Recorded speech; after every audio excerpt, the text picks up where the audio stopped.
Hi mga karag-karag! Welcome back to my vlog. Isang magandang umaga sa inyong lahat mula dito sa Lasak City. At ito na nga mga karag-karag, ang mga latest na mga pasabog galore, na mga pachika, mga revelasyon at mga pachismis na pinag-uusapan ng mga active na mga chismosa ating kapitbahay na taga-Tacos.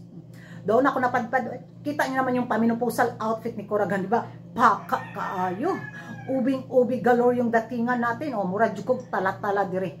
Pero laban para sa pangkabuhayan ni showcase ni Kuragan para makaahon ako sa kahirapan. Kaya itodo na natin itong mga karag-karag. Habang gumagala at nakikipa nang mamasid-masid ako sa kanila mga beauty pageant pages na usap-usapan doon.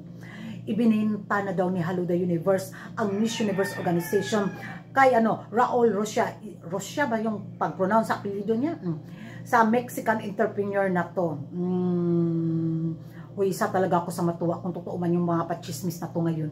Na kung official na nga ang bininta ni Hello the Universe ang Miss Universe Organization. Kaya pala daw doon gaganapin ang Miss Universe 2024 dahil nga hawak na daw ng Mexican entrepreneur na to ang Miss Universe Organization. Naghihintay na lang daw ng official na announcement at gagawin daw to sa buwan na to. January ba yung usap-usapan nila? Hala no? Kung totoo man to, nako, mag-happy-happy tayo, uy. So tanong na mga chismosa, mga taga-Tacos, mga karag-karag, ano daw yung gusto nating pagbabagong gagawin ng bagong may-ari na si Raul Rocha sa Miss Universe pageant. Kung ako yung tatanungin din, gusto ko talaga muling manumbalik yung kinang at ningning ng Miss Universe pageant. Yung muling ibalik yung normal na labanan bitaw na beauty pageant talaga kung matatawag natin, di ba? Hindi yung sa ngayon na, para lang di ba? Sinira ni Hello the Universe.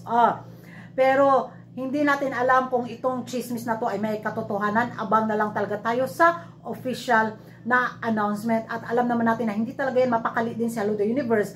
Gagawa talaga din ng statement pa sa kanyang social media account na bla bla bla bla bla bla bla bla. O di ba? Lalo na pag makarinig siya na binenta. Pero sa tingin ko parang imposible pa yata niyang bitiwan ang Miss Universe pageant. Pero kung talagang tagilid na sa pangkabuhayan showcase, na ito ko. Si Hello the Universe, siguro isa to sa mga rason na i-give away na lang niya yung Miss Universe Organization, di ba? At kung yung hawak nga is taga-Tacos na si Raul Rocha, well, nako, baka pasabog yung gagawin niyang pagbabago sa Miss Universe pageant. Yan yung exciting na part sa chismis na to na abangan natin.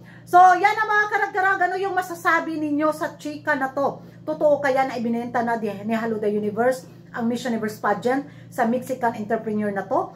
Mag-ingay tayo sa comment section at kung ano yung pagbabagong gusto nyong gawin kung sakali ngang nabenta na nga.